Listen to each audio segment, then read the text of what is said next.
Meus amados, a graça e a paz do Senhor Jesus. Se você pode, para um pouquinho do que está fazendo, para você meditar plenamente do que Deus vai falar com você agora. Eu vou falar de oração. E talvez você diga já de início, mas pastor, sobre oração eu já sei tudo. Seria bom que soubesse. Mas eu vou dizer uma coisa para você. Nós nunca sabemos tudo. Sempre vamos estar aprendendo mais alguma coisa. E eu quero usar a Bíblia para trazer esse ensinamento para você. A Bíblia traz para nós o crescimento. A Bíblia traz para nós a condição dos nossos olhos espirituais serem abertos. Paulo diz assim, as escamas dos olhos caem. E aí? Aí nós passamos a ver e entender o que Deus está falando conosco.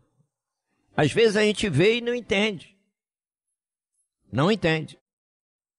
A própria palavra vem explicar de um ensinamento maravilhoso, de um encontro que houve, e o Senhor e a pessoa dizendo, como entenderão se não houver quem ensine? Olha aí, o Senhor dando exemplo. Senhor dando exemplo. Como entenderão se não houver quem pregue, quem ensine? Então, a pessoa que ensina, que prega, tem uma responsabilidade muito grande.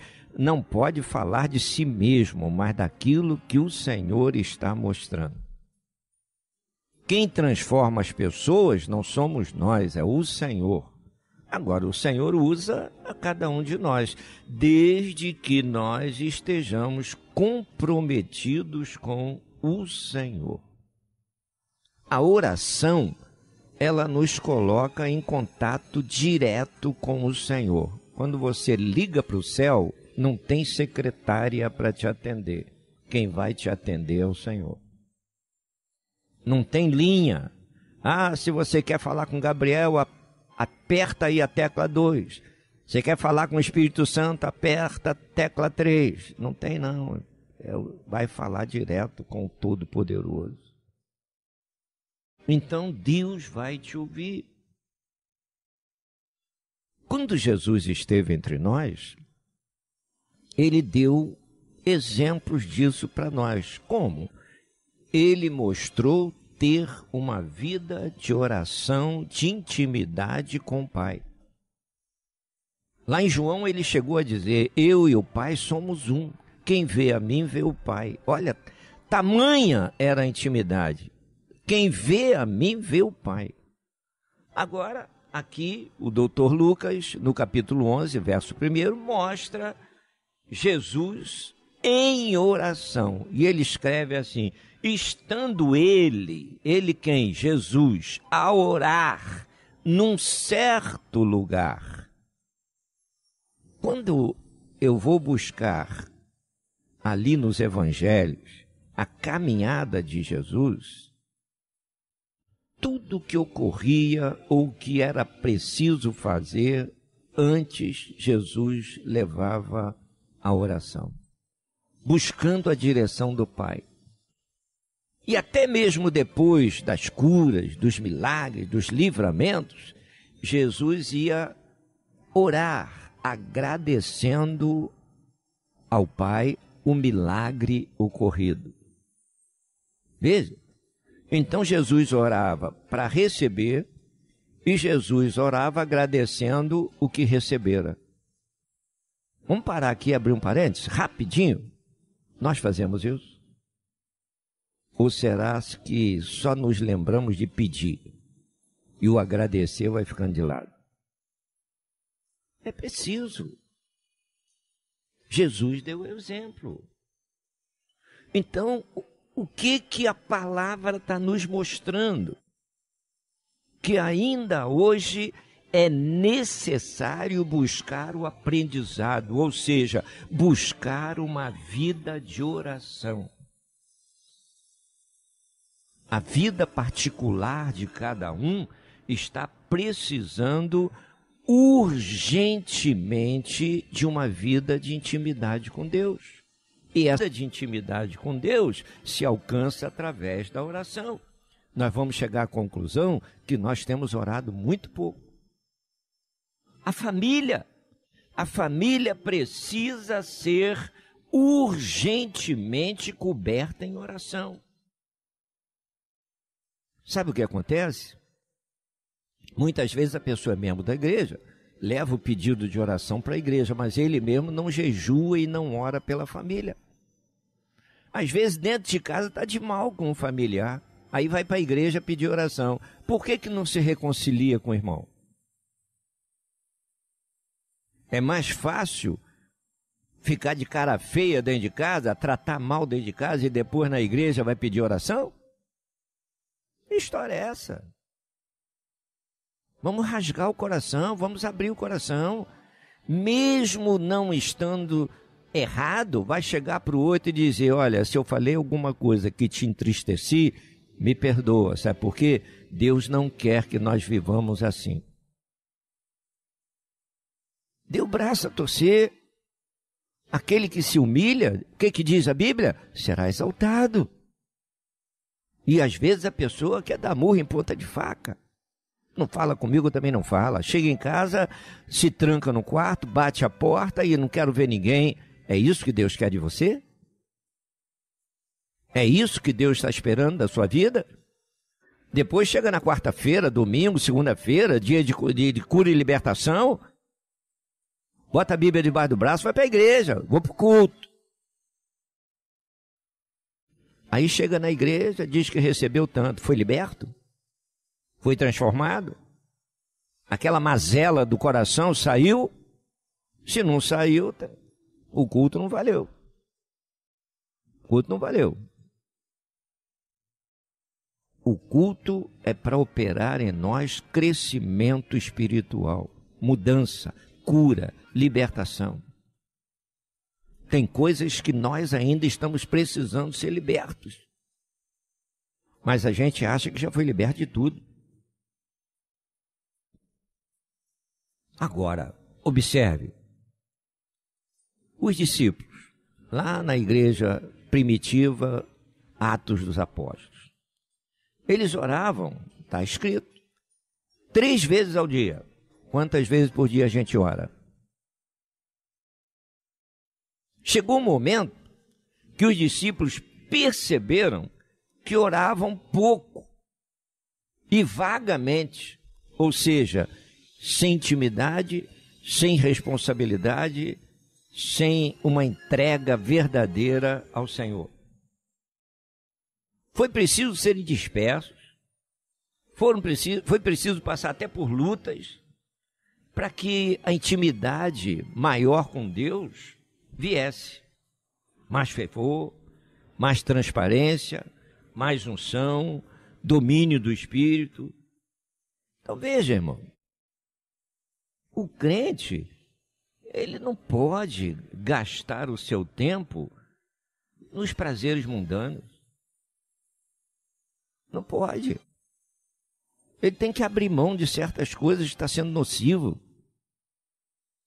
Vai ligar a televisão, aí entra uma enxurrada de coisas erradas, lixo,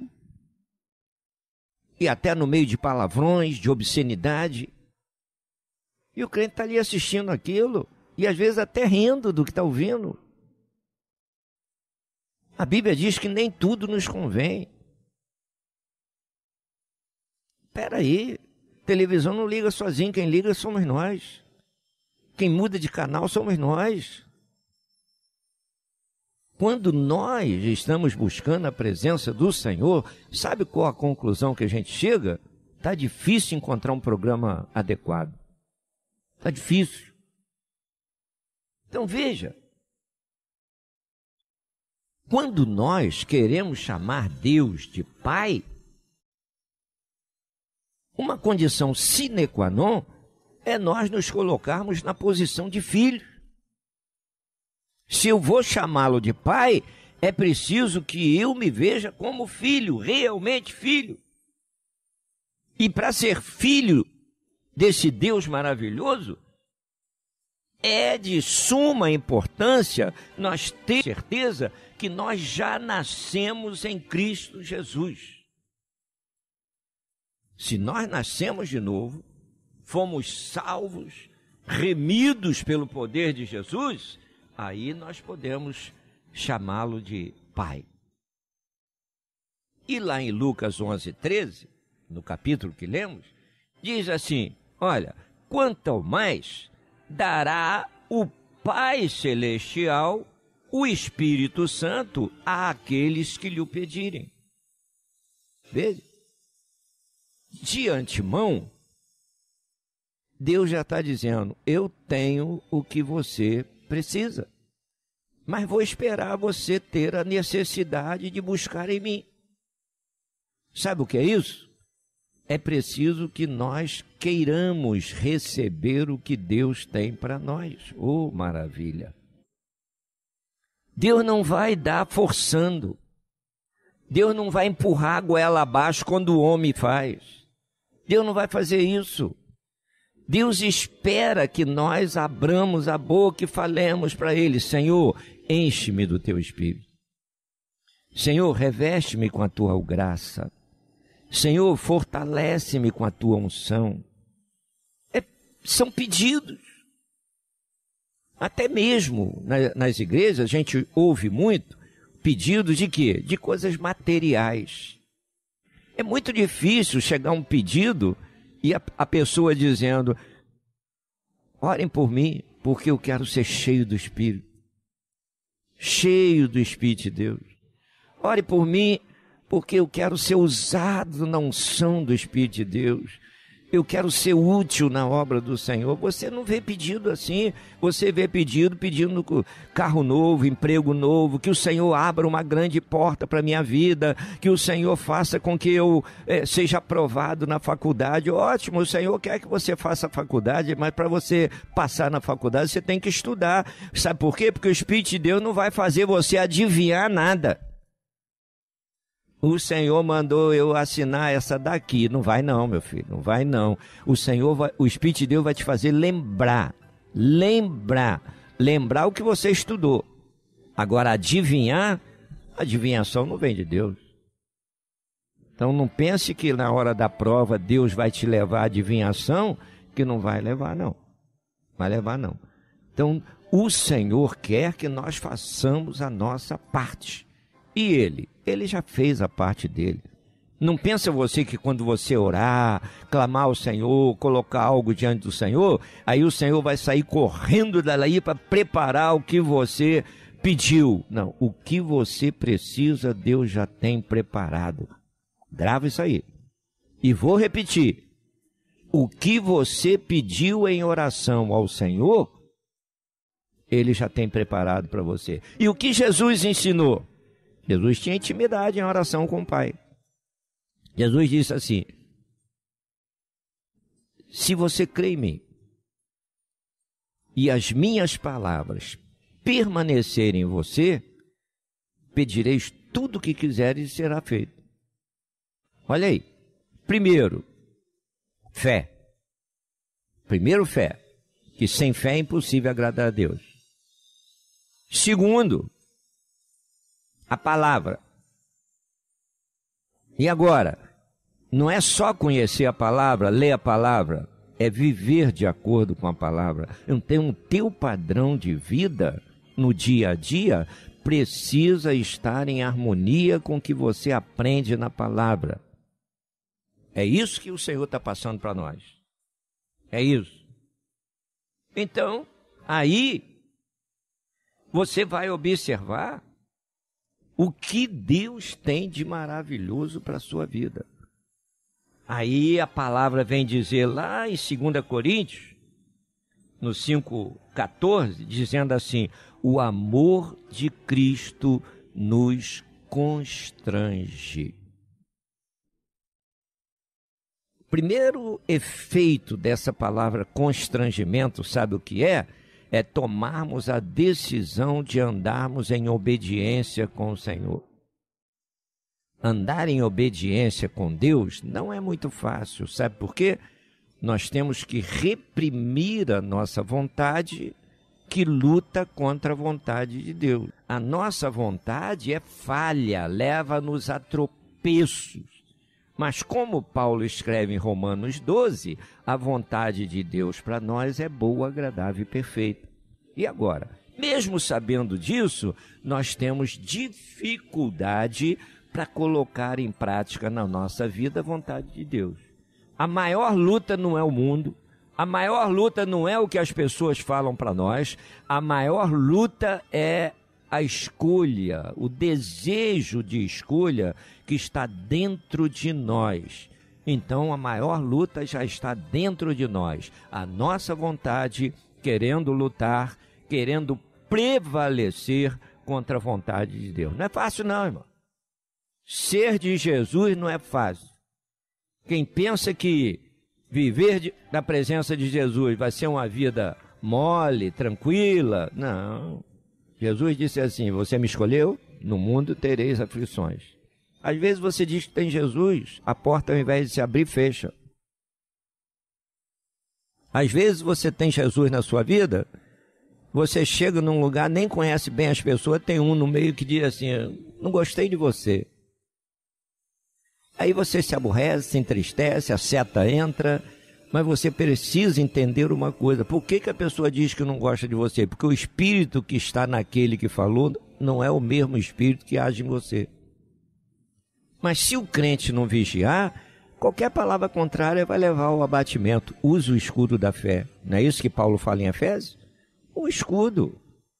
Esteja sempre guarnecido com escudo. A seta maligna vem em sua direção, vem na nossa direção, mas não vai entrar, vai bater no escudo e cair por terra. E muitas vezes nós estamos deixando o escudo de lado. Lá em Mateus 6, no verso 10, olha o que a palavra diz. É o ensinamento do próprio Jesus. Seja feita a tua vontade. Isso aqui nada mais é do que um ensinamento para nós cedermos diante da vontade de Deus.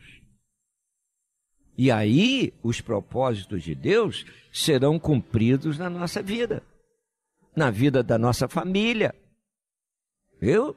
Então, é preciso que nós não tenhamos dureza no coração para querer fazer a nossa vontade prevalecer. Fez a vontade própria prevalecer? Vai escolher coisa errada. Vai escolher coisa errada. Em Mateus 26, 39, o Senhor diz, não pode haver lugar para a dúvida e a incredulidade. Então, meu filho, se eu tenho Jesus na minha vida, o Espírito de Deus está me mostrando que a vontade do Senhor é boa, perfeita e agradável, por que eu vou entrar para o caminho da desobediência? Por que eu vou querer demover Deus a fazer a minha vontade? Espera aí, quem é o Senhor? Sou eu? Servo não manda, servo obedece. Se o Senhor falou, de antemão já vou entender uma coisa. O que Deus falou é o melhor para mim, então eu vou obedecer. Eu vou obedecer. Mas entenda isso aí, obedecer, muitas vezes, é fazer sucumbir o próprio eu. Você se lembra do que João Batista falou? Chegaram alguns provocando João, dizendo, tem um aí que está levando todo mundo que está contigo. Aí pensaram que João Batista fosse abrir a boca para falar o que não devia, ele disse, não tem problema não, importa que ele cresça e que eu diminua.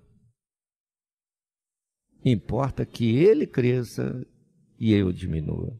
E aí ele diz ainda, olha, eu não sou digno nem de tirar as sandálias dos pés dele. Olha, qual a nossa reação quando somos provocados? Qual é a nossa reação quando ouvimos alguma coisa que não gostamos? É a mesma de João Batista? Ou a nossa orelha fica roxa e a boca começa a entornar o que não deve ser entornado? Lá em Romanos, verso 10, traz um aconselhamento, o apóstolo Paulo, que todos nós deveríamos colocar em prática. Por que julgas o teu irmão? Olha aí. Por que julgas o teu irmão? Vou te fazer uma pergunta. Pena que eu não vou poder ouvir tua resposta. Você fala mal dos outros? Você empresta a sua boca para ser visto como um fofoqueiro, um maledicente? Um maldizente? Ah, pastor, isso é coisa do mundo. É, mas tem também muitos dentro da igreja. Pense nisso. A responsabilidade é séria. Sabe por quê? Porque a palavra está dizendo que mentiroso, fofoqueiro, maldizente não tem lugar no reino dos céus. E aí? E aí? Mateus 6, no verso 12, o que Jesus disse? Perdoa-nos, olha a oração sincera, transparente. Perdoa-nos, Senhor, as nossas dívidas, as nossas falhas, os nossos erros, assim como nós perdoamos ao nosso semelhante. Vamos abrir outro parênteses. Eu oro assim, mas eu tenho agido de acordo? Realmente eu tenho facilidade de perdoar quem me ofende? Ou eu tenho uma série de distorções para justificar o perdão? E às vezes eu olho para a pessoa e diz, ele ainda não é digno de ser perdoado. Vamos pensar aqui outra vez nós dois. Quantas vezes você orou pedindo perdão e o Senhor disse que ia pensar no teu caso? Já houve isso? Eu tenho certeza que toda vez que a gente dobra o joelho, olha, e a coisa é tão séria que quando a gente vem fazer algo para o Senhor e não estando em condições, o Senhor diz, epa, para aí, deixa a tua oferta de lado, não faça a oferta, e a oferta aí não é dinheiro. Às vezes é louvor, às vezes é mensagem, às vezes é ensino, às vezes é testemunho. Aí o Senhor diz assim, deixa de lado a tua oferta que você não está ainda em condição. Vai primeiro se reconciliar com teu irmão. Fazemos isso? Então, um viver errado, não sei ministrar perdão, como é que eu tenho condição de ministrar a palavra? Como é que eu tenho condição de ensinar a palavra? Como é que eu tenho condição de estar no altar fazendo qualquer coisa? Primeiro, eu preciso colocar a minha vida em ordem. Eu preciso colocar a minha vida em ordem.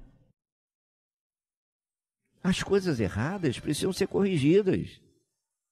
Não tem esse negócio de querer maquiar a coisa errada e vir fazer a obra do Senhor de qualquer maneira. Sabe o que a Bíblia diz lá em Jeremias? Maldito aquele que faz a obra do Senhor relaxadamente. Olha aí. Olha aí. Por que eu estou dizendo isso? Eu estou abrindo o seu entendimento e eu oro para que o Espírito de Deus haja em você, para que você busque mudança de vida, se você precisa, o quanto antes. Aí você entra na promessa do Senhor lá em Romanos 8:1. Nenhuma condenação há para os que estão em Cristo Jesus. Mas nenhuma condenação há para quem? Para aqueles que estão em Cristo Jesus. Quem está em Cristo Jesus não vive de qualquer maneira. Então, meu irmão, tudo depende do que nós fazemos, tudo depende das escolhas que fazemos. Essa é a nossa parte. Que Que o Senhor te abençoe, que o Senhor te guarde, que o Senhor te dê a paz.